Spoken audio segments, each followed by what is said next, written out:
Elliot और काव्य का संगीत। काव्यत्व के निष्पादक तत्वों में संगीत का भी महत्वपूर्ण स्थान है। लय, छंद आदि उसी के अंग हैं। इस विषय पर इलियट के विचार सारवान हैं। इलियट काव्य के संगीत का अस्तित्व उसके अर्थ से पृथक नहीं मानते। कुछ लोग संगीत को केवल शब्दनिष्ठ मानते हैं।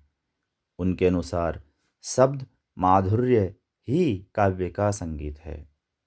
इलियट का कहना है कि यदि संगीत शब्दनिष्ठ ही होता तो ऐसा भी काव्य होना चाहिए था जो अर्थ के बिना भी अत्यंत सांगीतिक सौंदर्य से संपन्न होता, किंतु ऐसा काव्य नहीं मिलता। हाँ, अपवाद के रूप में ऐसा काव्य अवश्य मिलता है जिसके संगीत से हम तत्काल प्रभावित हो जाते हैं और अर्थ का विचार बाद में करते हैं। इस तरह ऐसा भी काव्य मिलता है जिसका अर्थ हमें तुरंत आकृष्ट कर लेता है और संगीत पर पीछे ध्यान जाता है, किंतु ये दोनों बातें अपवाद हैं। नियम यही है कि काव्य संगीत अर्थ सापेक्ष है। काव्य के अर्थ के संबंध में एलियट का कथन है कि वह नियम वस्तु नहीं है। लेखक ने जो सोचा उससे काव्य का अर्थ अधिक विस्तृत हो सकता है और मूल स्रोत से दूरवर्ती भी हो सकता है। यदि हम किसी कविता से द्रवित होते हैं तो वह हमारे लिए अर्थवान है। यदि द्रवित नहीं होते हैं तो काव्य के रूप में वह हमारे लिए अर्थहीन है। यदि हम किसी कविता से द्रवित होते हैं तो वह हमारे लिए अर्थवान है। यदि द्रवित नहीं होते हैं तो काव्य के रूप में वह हमारे लिए अर्थहीन है। विभिन्न पाठकों के लिए एक ही कविता के भिन्न भिन्न अर्थ हो सकते हैं और ये भी उस अर्थ से भिन्न हो सकते हैं जो लेखक के मन में था। पाठक का अर्थ लेखक के अर्थ से भिन्न होते हुए भी उतना ही संगत हो सकता है। वह लेखक के अर्थ से अधिक अच्छा भी हो सकता है। इस अनेकार्थता का कारण यह है कि साधारण भाषा की अपेक्षा कविता में अधिक अर्थ निहित रहता है। व्यंजनावृत्ति से इस मत का साम्य ध्यान देने योग्य है। काव्य संगीत अपने युग की सामान्य भाषा में अंतर्हित रहता है। इसका अर्थ यह है कि संगीत कवि के देश की भाषा में भी अंतर्हित रहता है। तात्पर्य यह है कि काव्य संगीत का संबंध सामान्य भाषा के साथ देश और काल से भी है।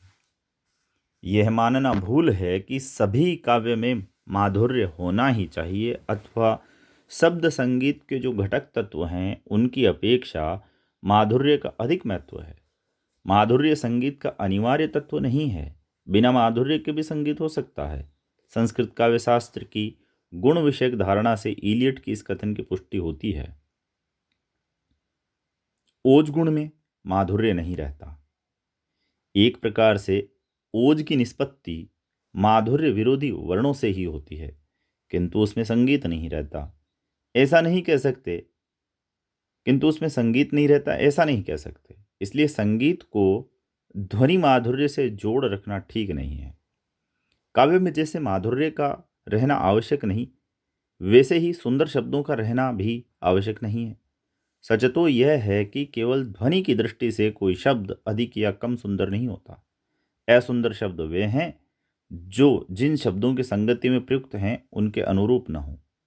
अनगढ़ या प्राचीन होने से अथवा विदेशीपन के कारण भी शब्द असुंदर लगते हैं, किंतु जो शब्द अपनी भाषा में सुप्रतिष्ठित है अर्थात प्रयोग में प्रचलित है वे सुंदर या असुंदर नहीं होते। शब्दों के संगीत का निर्धारण उनके साहचर्य से होता है, अर्थात इससे कि उनके आगे पीछे कौन से शब्द आए हैं। संस्कृत काव्य शास्त्र में रीति के अंतर्गत इसी का विचार हुआ है। प्रकरण और अर्थ का प्रभाव भी काव्य संगीत पर पड़ता है। इस अंश में इलियट और रिचर्ड्स के विचारों में समता है। सभी शब्दों में एक जैसी समृद्ध व्यंजकता नहीं होती, अतः कवि का कर्तव्य है कि वह समृद्ध व्यंजकता वाले शब्दों को चुने और असमृद्ध व्यंजकता वाले शब्दों में समृद्धि लाने की चेष्टा करे। मूर्त विधान ऑब्जेक्टिव को रिलेटिव।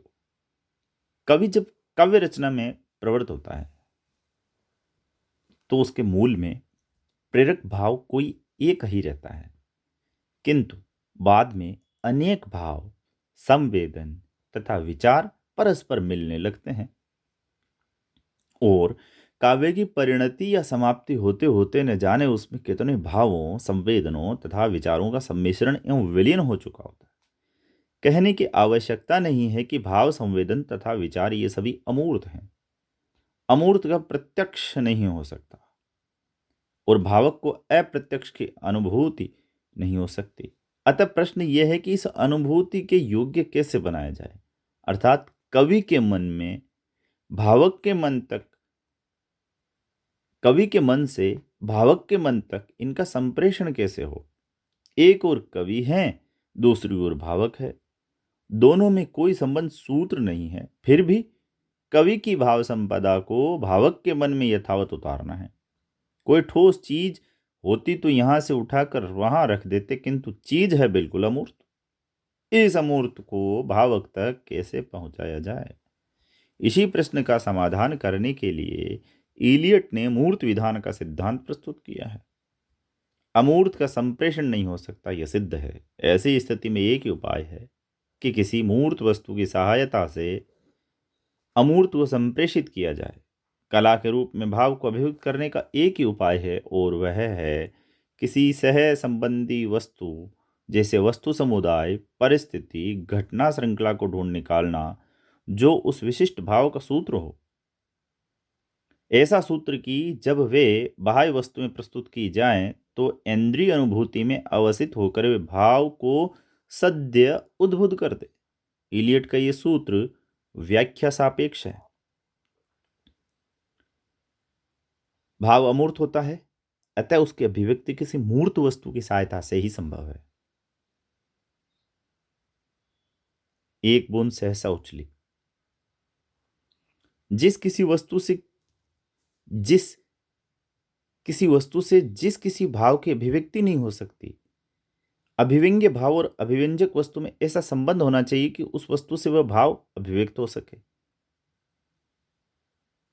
यहां वस्तु शब्द से वैसी वस्तु अभिप्रेत है जो एक ओर तो कवि के भाव को अभिव्यक्त करे और दूसरी ओर भावक के मन में तद सदृश भाव उत्पन्न करे। इस तरह के मूर्त विधान का कोई निश्चित रूप या प्रकार नहीं है। या तो प्रकृत भाव से संबंध कोई वस्तु समुदाय हो सकता है, या कोई परिस्थिति हो सकती है, या कोई घटना श्रृंखला हो सकती है। ऊपरी निर्दिष्ट बाह्य वस्तुओं की सहायता से भावक के मन में वैसे ही भाव उत्पन्न होते हैं जैसे कवि के मन में उत्पन्न हुए थे। तात्पर्य यह है कि बाह्य वस्तुएं कवि और भावक के बीच भाव तादात्म्य स्थापित करने का माध्यम का काम करती है। उन्हीं के द्वारा कवि और भावक एक भाव भूमि पर मिलते हैं। वस्तु योजना अर्थात मूर्त विधान का यह सिद्धांत इलियट की मौलिक उद्भावना नहीं है। इसका पहल संकेत अरस्तु ने अपने काव्य शास्त्र में किया है। बाद में फ्रांसीसी प्रतीकवादियों ने भी अपने काव्य में इस पद्धति का आश्रय लिया। संभवतः प्रतीकवादियों से प्रेरणा ग्रहण करके ही इलियट ने सिद्धांत को प्रतिपादित किया। हालांकि दोनों में थोड़ा अंतर है। जहां प्रतीकवादी वस्तु की सटीकता के बदले उसकी व्यंजकता को अधिक महत्व देते हैं, वहां इलियट वस्तु की व्यंजकता के बदले उसकी सटीकता को अधिक महत्व देते हैं। वस्तु की सटीकता और व्यंजकता अभिमत है, दोनों को अंतर केवल बल का है। इलियट का यह मूर्त विधान भारतीय रस सिद्धांत का विभाजन व्यापार है। कविगत भाव की अभिव्यक्ति का अनिवार्य साधन है विभावन व्यापार। इलियट का मूर्त विधान भाव के उद्बोध मात्र तक सीमित है, किंतु रस सिद्धांत में भाव के उद्बोध का ही नहीं, उपचय बुद्धि का भी महत्व स्वीकार किया गया है। इसीलिए विभाव के दो भेद माने गए हैं, आलंबन तथा उद्दीपन। आलंबन भाव को उद्बुद्ध करता है और उद्दीपन उसे उपचित करता है। रस निष्पत्ति के लिए भाव का उद्बोध मात्र पर्याप्त नहीं है, उसका उपचय भी आवश्यक है। अतः विभावन व्यापार में आलंबन विभाव के साथ उद्दीपन विभाव की उपादेयता है। इलियट के मूर्त विधान की तुलना में रस सिद्धांत का विभावन व्यापार कहीं अधिक व्यापक और परिमार्जित है। मूर्त विधान का प्रयोग इलियट ने शेक्सपियर के प्रसिद्ध नाटक हेमलेट की आलोचना के प्रसंग में किया है। इलियट की दृष्टि में हेमलेट असफल रचना है क्योंकि इसमें भाव का समुचित संप्रेषण नहीं हो पाया, और इसका कारण यह है कि हेमलेट की संवेदनाओं तथा अनुभूतियों के संप्रेषण के लिए जैसा मूर्त विधान अपेक्षित है वैसा नाटक में हो नहीं पाया है।